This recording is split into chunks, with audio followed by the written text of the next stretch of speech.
We just wrapped up a little bit of a different one. So this week we unpacked a perspective shift. So if you're in remote sales, there's a lot of groupthink around where you look for those opportunities, what you think those opportunities need to look like. And we find that a lot of people are missing a massive portion of the market that they can be working with. Yep. Yeah, for sure, for sure. Look, I think some people mistakenly think that the words remote selling or remote sales jobs only apply to this little world that we're in, which is primarily in Facebook, which is primarily 1099 style offers, which is primarily, coaching, biz op, mastermind type offers, 5, 10, 15, 20K tickets. Um, that is one element of this world, and it can be a lucrative one. But as we talk about in a little bit more detail in this call, the probability of getting a more lucrative role, which can have some other benefits as well, is probably higher in other markets, namely corporate. It doesn't mean that you have to submit to all elements of all things corporate.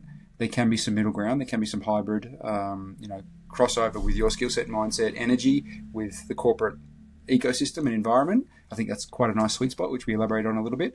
But yeah, the whole idea is to challenge people's thinking that there's only one world that's remote selling, and to start maybe thinking about some alternative things that could be really appealing. And then we talked a little bit about all the skills that you can take across and how you can position yourself differently from the type of applicant, candidate, person that they would come across in their day to day. So there's a lot of opportunity out there. And hopefully, watching this, it gives you a little bit of a reframe as to where you should look and what you have available to you. Yep. So hopefully, you enjoy. Enjoy the show. I did a post about this, and I think it might have been my best performing post ever. And it was Right. talking about remote sales as remote sales. And you Mm. have people working for corporate companies in a W-2 role, making 200, 300K a year with a good Yep. base. And then you contrast that with what's happening in, the high ticket remote bubble. And people are being expected to work 7 days a week and be treated like dirt, 10-hour days, 12-hour days, and then just get mocked in the Slack channel if anything doesn't go perfectly right. Mm. What do you think about that? Sure. This little bubble we're in of remote high ticket, 1099, Facebook ads, Facebook community isn't all that remote selling is. It's one example of a remote selling microcosm, but it's not all of it. So, yeah, it all depends on what you want. I mean, if you want to work from home and sort of move between roles and sort of live in the wild, wild west and not technically have a boss and, 100% commission, be in these ecosystems, then our world can work, the world that served us for the last 5 years. But there's much more beyond that. I've got a guy in my program at the moment who is a remote seller in the sense that he works from his home office, and half the time is in his home office, the other half is on the road and in people's houses because he sells kitchen and bath design and implementation solutions, so custom kitchens, custom bathrooms, and he's a 1099. But the way they've structured it, it's as if he were a W-2 with the culture and the hierarchy, but it's 1099 for tax reasons, which he's happy with. I posted about him the other day. He did a 200 grand deal last week and a 70 grand deal last week. He's only been in the program 4 weeks now, and he gets 10% of that. He made nearly 30 grand in those two transactions. He's 23 years old, by the way, and he's really, really good. And we've already implemented a lot of changes. I think he's got a great job. He studied design, industrial design at university, at school. He's passionate about kitchens and whatnot. And he's got everything required to be amazing at sales. And he's put himself in an ecosystem already, which is congruent with his studies and interests, gives him autonomy. I mean, don't get me wrong, he's got to be at certain people's houses at certain times. But, he's on track to make 300 grand this year. He's 23. 300 US. That's just one of many, many, many examples. I know you're going to have some more of what is still technically remote selling, but he's not in the Facebook world. When he joined my program, we weren't even Facebook friends, and we had like two mutual friends. Like I'd never heard of him. He saw me on a podcast for someone else that I did. So there's worlds like that out there too, and I'm liking what I see in a lot of those worlds. And if I were 100% focused on sales, which I'm not anymore, as in selling for an account, I'd be absolutely open to exploring those sorts of worlds. What are your thoughts? I was chatting to someone else on the weekend about a company that they found, and basically this company was the premier importer of pool slides, as in the water slides that go into your pool. Mm-hmm. And they ranged from 8 to 15 grand, sometimes a little bit more. 4 grand, such an Australian saying, thousand. 8 to 15,000, sometimes a little bit more. And he was the only supplier in Australia, and he needed a salesperson, was considering equity as well. That market itself, how many people are out there selling pool slides? How Yeah. easy would that be to actually sell? Pick your targeted areas with your family homes and a little bit higher income. That in itself, you're not going to have any competition out in the What, marketplace. what kid doesn't like a pool slide? I have two kids, 6 and 8, and we go to water parks a couple of times a year, and the kids go bonkers for it. And the thing is, by the time they're 10 or 12, they're probably relevant from, I don't know, toddler age, 2 or 3, depending on the type of slide. If it's strong enough, they can go down on dad's lap or mum's lap when they're really little, like my kids did. And from, I don't know, 4 or 5 onwards, they go down on their own. And probably by 10 or 12, they're probably done. So, there's probably like a lifespan of, let's call it 10 years. So if you amortize 15 grand over 10 years, it's 1,500 bucks, or, $5. It's 1,500 a year or $5 a day, to have something in your house that gives so much joy and so much pleasure. And I'm sure you can remove it after 10 years as well. So, Mm. you could craft a logical argument pretty easily to amortize it, to, make the money seem like nothing. And the I joy, don't think you have to memory, craft a logical argument for that. When's the last time you were with in your, your child and in, they were in your back pocket. It's in yeah, your back pocket. If you're like 15 grand for a pool slide, yeah, absolutely. And yeah. how long will you have it for? Oh, about 10 years. Okay, well, help me do the math there. What's 15 divided by 10? 1.5. Oh, about $4 a day. Will you tell me, is your kid worth $4 a day, or is he not? I'm not saying you would use that line, but you could go down that Yeah, sort of way of structuring an argument. Um, I like it. I mean, yeah. you just got to be. Hopefully, what people will get from this last few minutes is an awareness that there's more out there. An awareness. I'm sure we'll talk about the transferability of our skill set and mindset across to those worlds. But there is more out there. You don't just have to be in this world working on roles like you are. You can, and you can make it work, but there is more out there as well, and some of it might even Mm. be better. So coaching sales is considered Mm. high ticket or e-com or done for you or something like that. But Mm-hmm. there are just so many other industries out there. Even if you did take a W-2 role and you Mm-hmm. got 50, 60, 70, 80K, 100K. I know a Mm-hmm. couple of people in the last month that have got roles completely remote, majority on their terms, obviously a couple of strings attached, but they're getting six-figure bases before they make any commissions, and they're compounding commissions over time.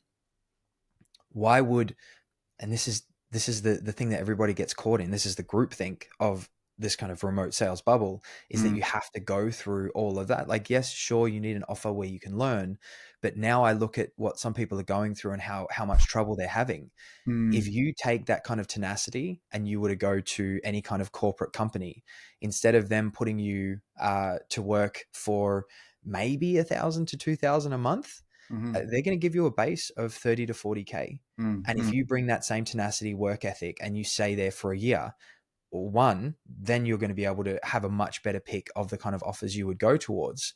But two, they're not going to want you to go. So they're Mm-hmm. going to pay you more of a base and increase your commission. And then you might go from a BDM up higher. Now, I'm not saying that there's no opportunity in remote sales, in high ticket, in anything of that. I think there's so much opportunity in it. Mm.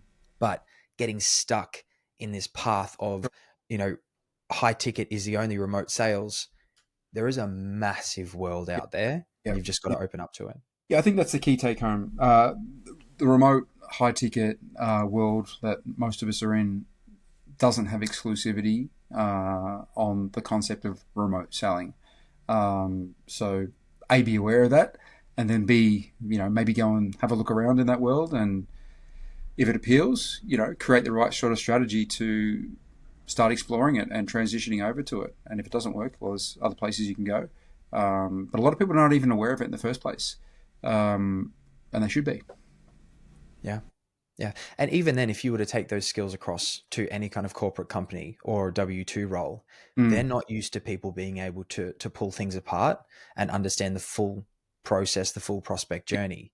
Yep. Like people here have to, because it's so turbulent Yep. and because it is the micro cap of micro cap startups, you have to be able to pick up all of these nuances.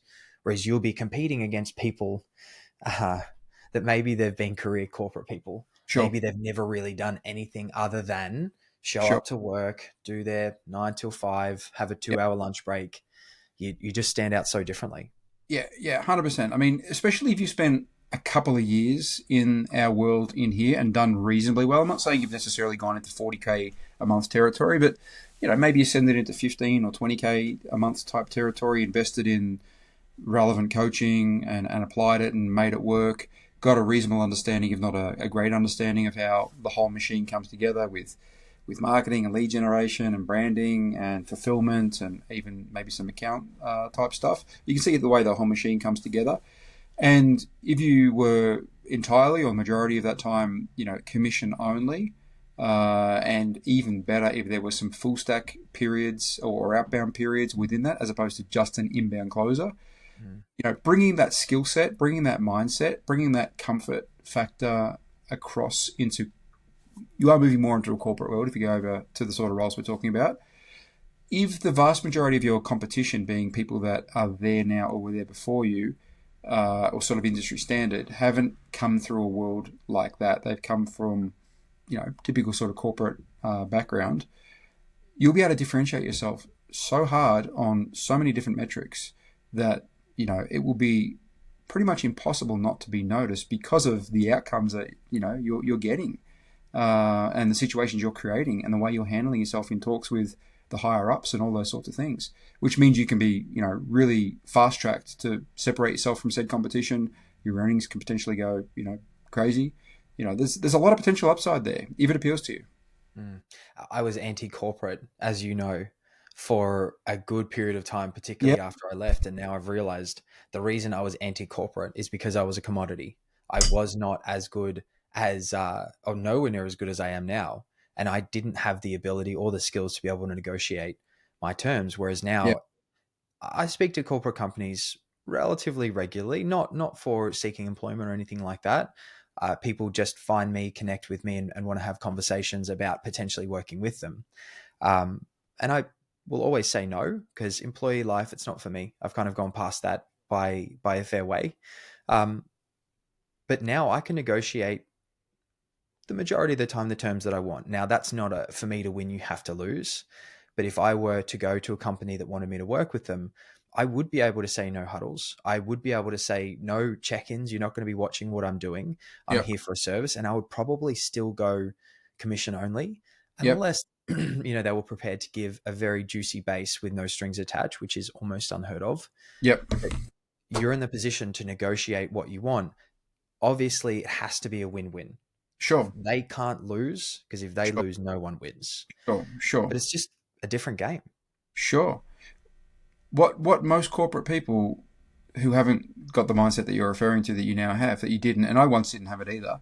And it's not because you didn't want it or rejected it. You probably didn't even know it existed because you weren't exposed to it in the way you went to university, in the way the corporations ran and the training that they provided. You just weren't exposed to it. I wasn't. I certainly wasn't.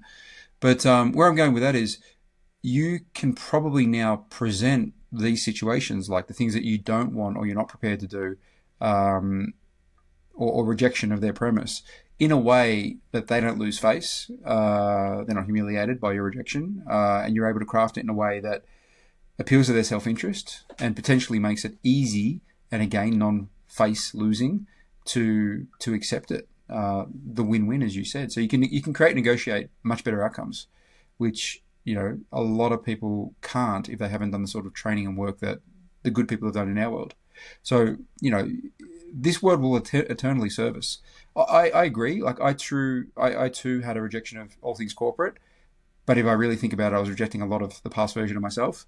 Now with the benefit of hindsight, I think a lot of corporate areas are right for the taking, but you got to go in with a different mindset and skill set and a different energy.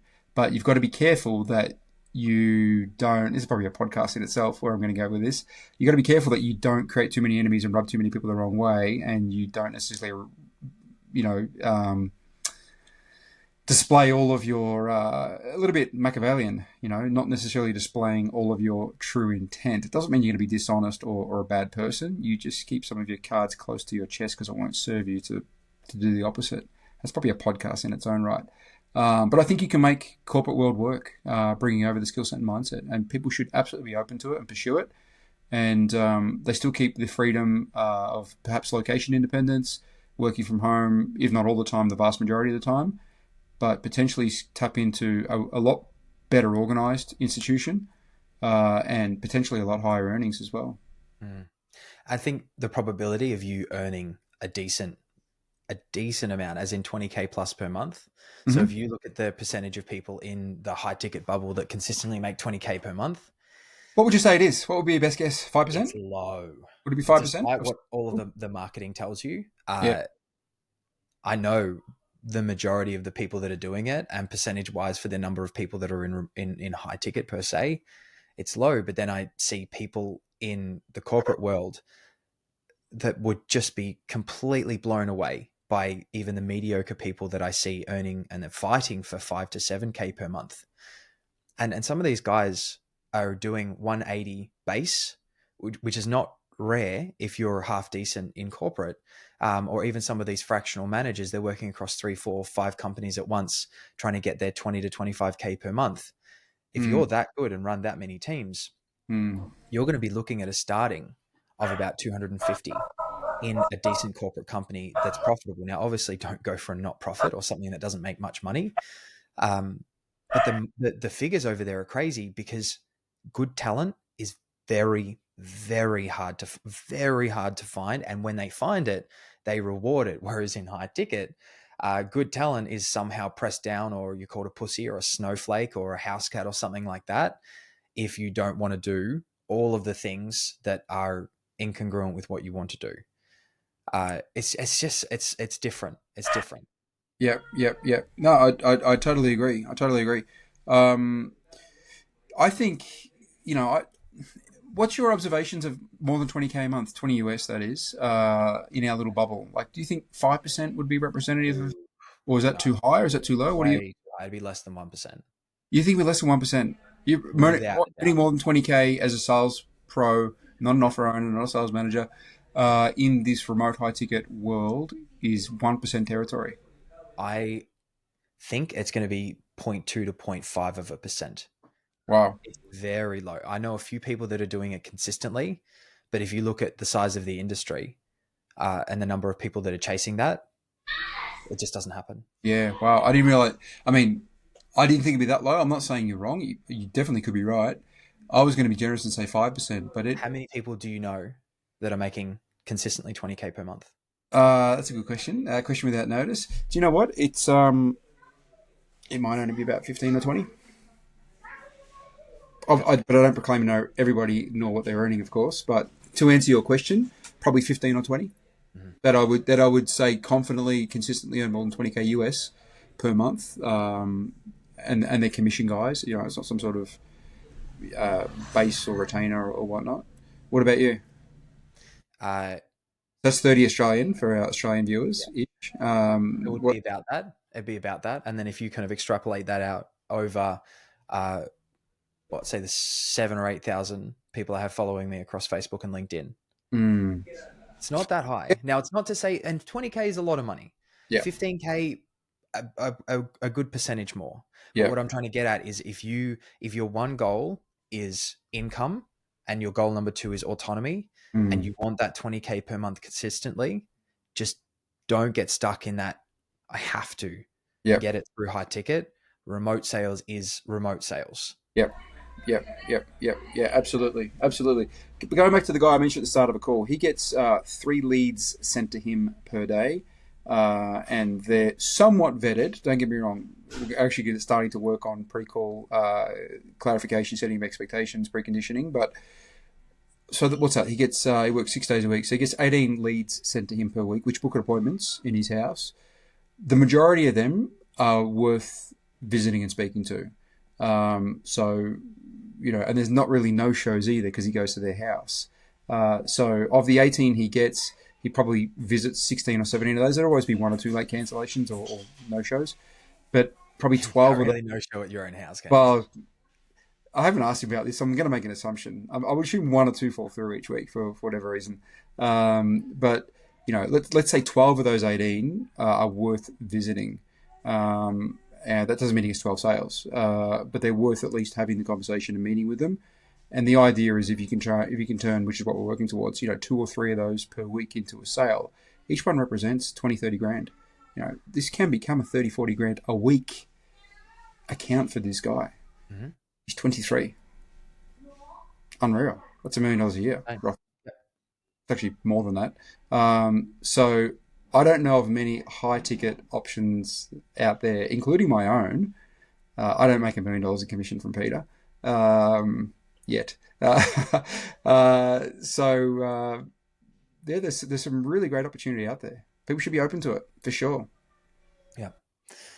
Okay.